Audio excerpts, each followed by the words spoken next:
Exodus chapter 21. Now these are the judgments which thou shalt set before them.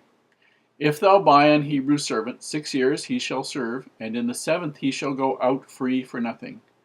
If he came in by himself, he shall go out by himself. If he were married, then his wife shall go with him. If his master hath given him a wife, and she have borne him sons or daughters, the wife and her children shall be her master's, and he shall go out by himself. And if the servant shall plainly say, I love my master, my wife, and my children, I will not go out free, then his master shall bring him unto the judges. He shall also bring him to the door, or unto the door post, and his master shall bore his ear through with an awl, and he shall serve him forever. And if a man sell his daughter to be a maidservant, she shall not go out as the men servants do. And if she please not her master, who hath betrothed her to himself, then shall he let her be redeemed. To sell her unto a strange nation he shall have no power, seeing he hath dealt deceitfully with her. And if he have betrothed her unto his son, he shall deal with her as after the manner of daughters. If he take him another wife, her food, her raiment, and her duty of marriage shall he not diminish. And if he do not these 3 unto her, then shall she go out free without money. He that smiteth a man so that he die, shall be surely put to death. And if a man lie not in wait, but God deliver him into his hand, then I will appoint thee a place whither he shall flee.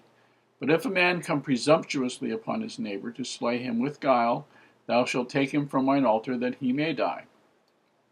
And he that smiteth his father or his mother shall be surely put to death. And he that stealeth a man and selleth him, or if he be found in his hand, he shall surely be put to death. And he that curseth his father or his mother shall surely be put to death. And if men strive together, and one smite another with a stone, or with his fist, and he die not, but keepeth his bed, if he rise again, and walk abroad upon his staff, then shall he that smote him be quit. Only he shall pay for the loss of his time, and shall cause him to be thoroughly healed. And if a man smite his servant or his maid with a rod, and he die under his hand, he shall be surely punished. Notwithstanding, if he continue a day or 2, he shall not be punished, for he is his money. If men strive and hurt a woman with child, so that her fruit depart from her, and yet no mischief follow, he shall be surely punished according as the woman's husband will lay upon him, and he shall pay as the judges determine. And if any mischief follow, then thou shalt give life for life, eye for eye, tooth for tooth, hand for hand, foot for foot, burning for burning, wound for wound, stripe for stripe. And if a man smite the eye of his servant or the eye of his maid, that it perish, he shall let him go free for the eye's sake. And if he smite out his manservant's tooth or his maidservant's tooth, he shall let him go free for his tooth's sake.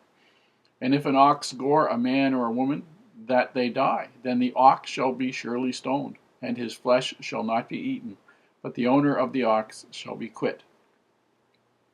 But if the ox were wont to push with his horn in time past, and it hath been testified to his owner, and he hath not kept him in, but that he hath killed a man or a woman, the ox shall be stoned, and his owner also shall be put to death. If there be laid on him a sum of money, then he shall give for the ransom of his life whatsoever is laid upon him, whether he have gored a son or gored a daughter. According to this judgment shall it be done unto him. If the ox shall push a manservant or a maidservant, he shall give unto their master 30 shekels of silver, and the ox shall be stoned. And if a man shall open a pit, or if a man shall dig a pit, and not cover it, and an ox or an ass fall therein, the owner of the pit shall make it good, and give money unto the owner of them, and the dead beast shall be his. And if one man's ox hurt another's, that he die, then they shall sell the live ox, and divide the money of it, and the dead ox and the dead ox also they shall divide. Or if it be known that the ox hath used to push in times past, and his owner hath not kept him in, he shall surely pay ox for ox, and the dead shall be his own.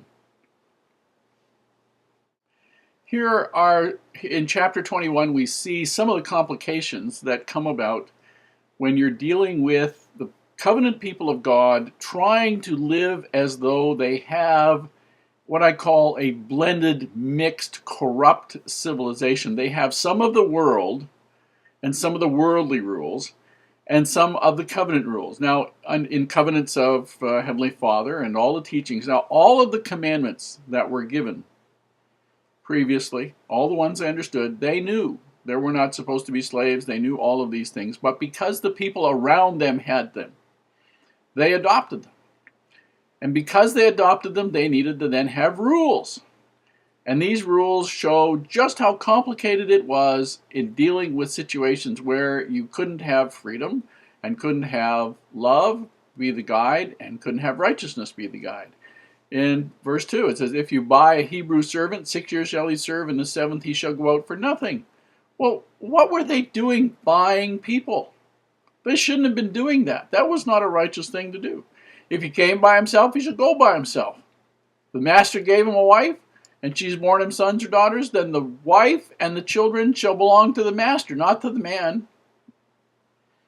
However, if he says, I love my master, love my wife, and love my children, then what he does, what this guy's supposed to happen, is he's supposed to go and stand in the door of the community, in the gate of the community, and they're going to bore a hole through his ear and probably put some kind of earring or something inside there that mark him as being a servant forever. That would give him the right to stay with his wife and with his children.